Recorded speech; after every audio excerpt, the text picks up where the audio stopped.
keessa jiraata warra Yahudoota warra fofolkota warra Yahudoota warra fofolkota. Allahu Akbar.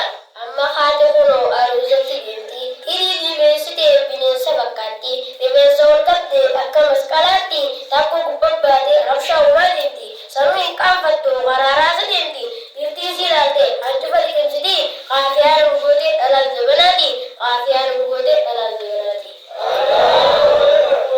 Isa kunoo keessiirraa maani tawwalaaf gaasaa ifa saamaa khayrii dayyaama seen sammuu isaa jaama bakka biraatti miti daansiidhatti hamaa dafaa qaqqaba haajimaaf itti hama aruusa deeynee ichitti qawwatnaa aruusa deeynee ichitti qabaana.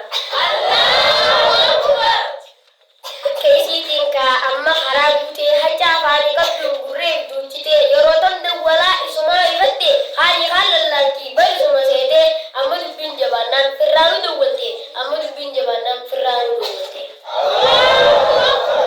Jalaa haasagaa amma mirkaanee jira heeloo lubbuuti jaa amma siyaadeen jira amma neegi dhufuttiin jira daqiiqaa shaggoo danaa obsi sibiraan jira yaa qalbiiti jabar ayyaadaan sibiraan jira sagalee kee dhageenyaan mirkaaneetiin jira sagalee kee dhageenyaan mirkaaneetiin jira. Isin gammadde iyya faffacaaste osoo isa laattuu onneen sii dhaabbatte yoom dhufee dhaqabaan dacheen xiriphatte daawwitiin iblaatti irra deddeebite bakka irratti guutti gorsaa isaa baaftee yeroo ammaan tanaa shaakalee buufte yeroo ammaan tanaa shaakalee buufte.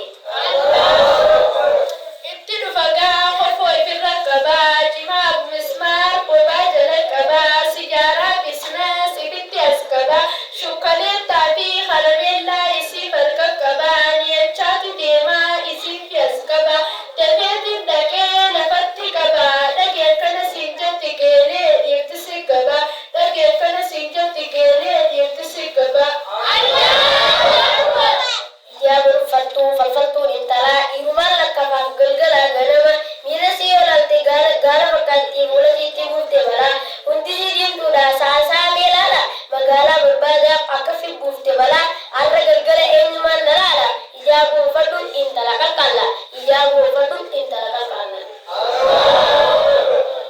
Kofoo gagbuusanii huccuurra uffachuu kuntaa jalaa qaban nama barsiifachuu karaa rabbaanii miskiina cabsachuu mootiitti fakkaataa waan nama hatachuu namala itti taatee nama lalakkafuun amala itti taatee nama lalakkafuun. Sagariitu jira dawaa diddibatti taawaan dawaa jecha guyyaa irra fiddi beeknaanis faayidaa wayi tokko dhiifti sa'a 24 diddibatti akka isiitiin kaa qophiidha fakkaatti fuula yoo dhiqatte orjinaala deebiti sa'aatii xiqqoodhaa fi faranji fakkaatti yoo dhiifrattee haate faaxuma deebiti maallaqa isaatiin beeke yaa buletti maallaqa isaatiin beeke yaa buletti. Dhiifti ammaan tanaa nu hubatte faaya keenyaas nu jalaa gurratte gurra urachuu dhiirumma itti fakkaatte waan mormaatii fi bilaasileeta falmeessisiite waan dhalaan uffattu hunda lafaa fitte shiitoo uffachuu qofa samaalumaaf dagatte shiitoo uffachuu qofa samaalumaaf dagatte. Dhaloota haaraa dhimma laalchisu akkaan zaafuma dirrabbiirrattumsu baafii deetti dirrabbii facaasu aadaa jaahilootaa halaalatti deemsu aadaa jaahilootaa halaalatti deemsu.